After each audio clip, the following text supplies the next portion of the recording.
네, 안녕하세요. 개런티 렌즈입니다. 오늘은 인허가 보증보험 등 집이나 창고 짓는 이야기를 해볼까 합니다. 내가 원하는 디자인의 주택, 멋진 전경과 아름다운 정원, 넉넉한 창고 등을 원하시는 분이 많죠. 저도 이제 목구조 주택을 2016년에 신축한 경험이 있어서 그 경험과 보증보험을 함께 말씀드리면 도움이 되실 것 같습니다. 신축하실 때 가장 먼저 하시는 게 땅을 보시죠. 어떤 분들은 경치나 조망을 먼저 최고로 치는데요. 사실 한적하고 경치 좋은 곳은 전기, 수도, 오수, 우수, 가스 연결 공사에 많은 비용이 발생하게 되고 혼자 감당할 수 없는 비용이 들기도 합니다. 마당 없는 단독주택은 주택이 아니다 라면 이제 정원을 넓게 하실 수 있는데 정원에 철마다 조경관리업체를 부르실 생각이 아니시라면 가급적 주말 한두 시간 이내 관리할 수 있는 정도의 면적이 적합하다고 봅니다. 제가 만든 정원과 제 할아버지가 지은 집의 정원을 비교해 보시면 지금 보시는 화면과 같은데요. 개인이 관리 가능한 면적과 조경업체가 필요한 면적을 좀 비교해 보면요, 좀 다르죠. 단적으로 할아버지가 지은 집은 주변 이웃집에서 나무가 커지니까 계속 나무를 잘라달라고 민원이 들어오고 해서요. 중장비로 계속 잘려주고 있는데 주말마다 너무 힘듭니다. 네, 정원을 넓게 하시면 옆집이하고 놀아주는 시간이 없다 보니까 부부싸움도 많이 하시게 될 거고요. 다 잘 살자고 하는 일인데 부부싸움이 원인이 되면 안 되겠죠. 집은 안전하고 편리해야 하는데 단독은 안전이나 편리는 공동주택보다 떨어집니다. 아니다, 맞다라는 의견이 갈릴 수가 있는데요. 남성은 집에 홀로 있어도 무섭거나 두렵지는 않잖아요. 그런데 여성은 좀 다르죠. 여성은 아파트에 혼자 있어도 그리 불안하지는 않지만 단독주택에 혼자 있다면 굉장히 불안감을 느끼게 되죠. 그래서 저는 아예 그냥 파출소 옆에 거기에 이제 경관들이 상근하고 있는데 집을 올렸는데도 옆집이나 딸이 혼자 집에 있게 하지는 않습니다. 다 개인차가 있겠지만요. 그리고 떡밥가구기 옆집이하고 같이 밭을 일구고 하면 재밌지 않냐라고 묻는 분이 많은데요. 아마 농사를 많이 접하지 않은 분은 재밌겠다 하시고 어릴 때 농사일이 물리신 분은 절대 안 한다, 못하려 하냐 라고 하시는 분이 많으세요. 농사를 작게 하면 드리는 품에 비해 소출이 작거나 볼품이 없을 수밖에 없고 떼약볕, 이거 많이 타죠.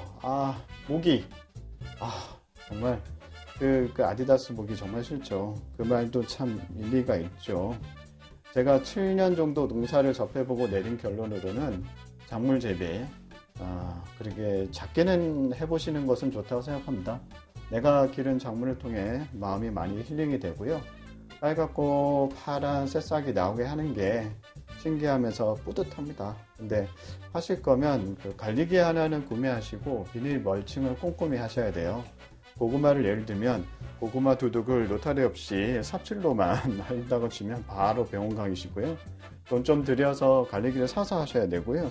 그리고 2, 3년 정도 묵힌 바로 저 퇴비를 따서 하시면 작물이 상해를 입을 수 있으니까요. 묵힌 퇴비에 함께 갈아엎고 두둑을 이제 높이 돋아 가지고 심게 되면 가을에 고구마를 실한 걸 캐실 수 있으세요. 물론 관리기 값은 영원히 빠야겠죠. 네, 해서 안 돼요. 참고로 고구마는 수확 시기를 놓치면 무만큼 엄청 커져 이따만하게 커지는데요.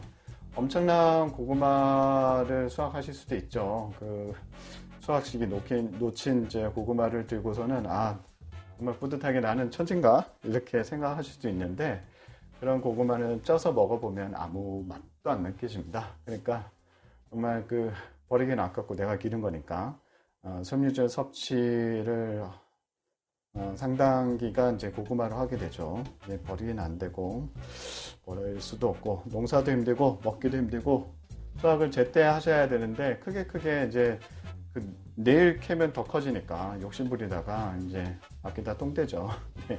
농사는 다음에 말씀드리고 일단 땅에 대해서 말씀드리면 건축 허가 가능 이렇게 팻말이 이제 홍보 이따만게 하는 게 있잖아요. 그래서 이제 혹해서 땅부터 잡아야지 하시고 덜컥 계약부터 하시게 되면 가게에 큰 재앙이 발생할 수 있습니다. 건축 허가가 모든 기반 시설을 관에서 다 해준다는 말이 아닙니다. 수도, 물, 전기가 그냥 연계되는 게 아니잖아요. 가끔 길에 이제 포장 뜯고 다시 뭐 묻고 이제 포장하는 경우를 보게 되는데요. 유심히 보시게 되면 그게 내가 해야 되는 일이 될 수도 있어요.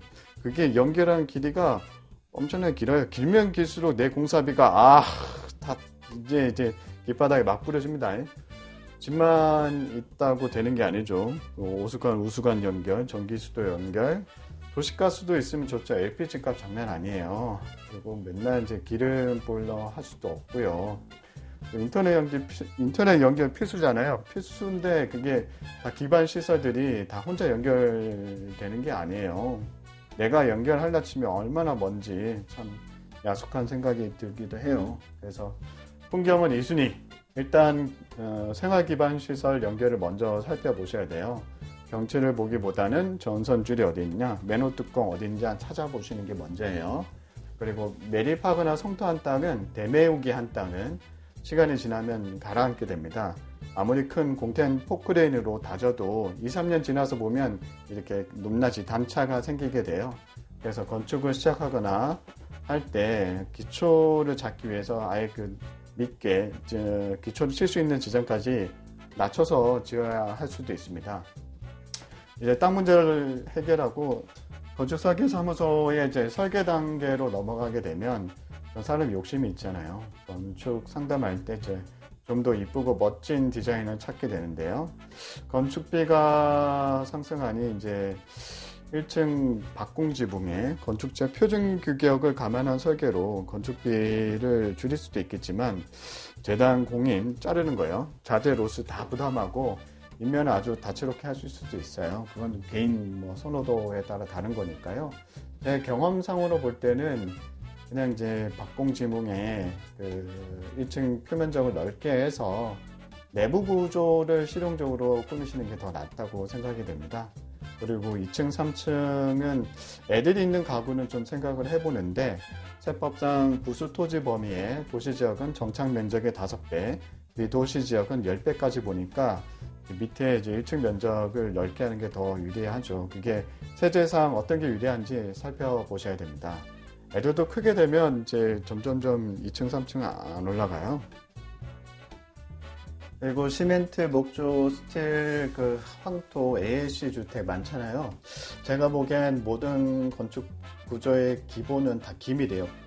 바람, 물, 다 안 통하게 꽉꽉 막는 게 기본이기 때문에 어떤 건축재로 하시든 단열과 방음이 잘 되는 쪽으로 선택하시는 게 좋습니다.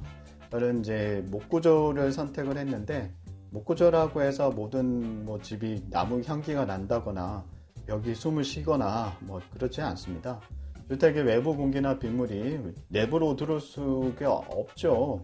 목구조 주택에서 나무 향이 난다거나 상쾌하다고 말씀하시는 분들은 아마도 천정재나 벽면에 편백 누바를 시공한 집을 보셔서 그래요. 저는 한 75제곱미터 정도의 소규모 주택을 했는데 목구조를 하면서 느낀 점은 이제 은행 담보 인정 비율이 시멘트 집보다 낮은 점을 빼고는 아주 만족합니다. 목구조는 또 집주인이 부분적으로 이제 수리가 가능해요. 뜯고 목구조는 목구조 건축학교도 다녀보고 건자재 등급 내부 구조재를 이제 피죽 그 나무의 피죽이 있잖아요. 그 겉면 또는 옹이가 있는 2등급을 할지 1등급을 할지 제2등급을 할지 또 투습 방수지는 이제 타이백으로 할지 아닌 국산으로 할지 이런 세부적인 건자재에 대한 안목을 기르신 후 계약을 하셔야 됩니다. 날씨가 추워지게 되면 이제 창호를 좀 윗단계로 할 걸 이렇게 후회하시는 분도 있습니다. 자, 그리고 관청에서 보내주는 건축허가 승인서를 보시면 사용 승인 조건 항목이 쭉 나오죠. 준공 때까지 필요한 공사 등을 다 살펴보실 수 있는데 이 건축허가 공문과 설계도면을 가지고 건축업체에 방문해야 공사비 견적을 산출할 수 있어요.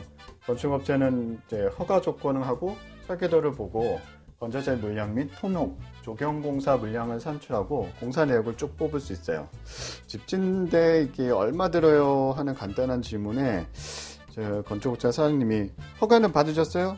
라고 이제 물어보죠. 이게 건축업체 입장에서는 땅이 이제 토목공사가 더 필요한지 오수 정화 시설을 어떻게 넣어야 하는지 등의 이제 설계 산출도 모르고 건축비가 얼마다라고 특정을 못해요. 그래서 저는 업무상 시공 의뢰인하고 시공사 양측 다 이제 접하게 되는데, 의뢰인은 이제 계약할 때 400 정도 든다고 해서 계약했는데 시공사는 돈을 더 달란다.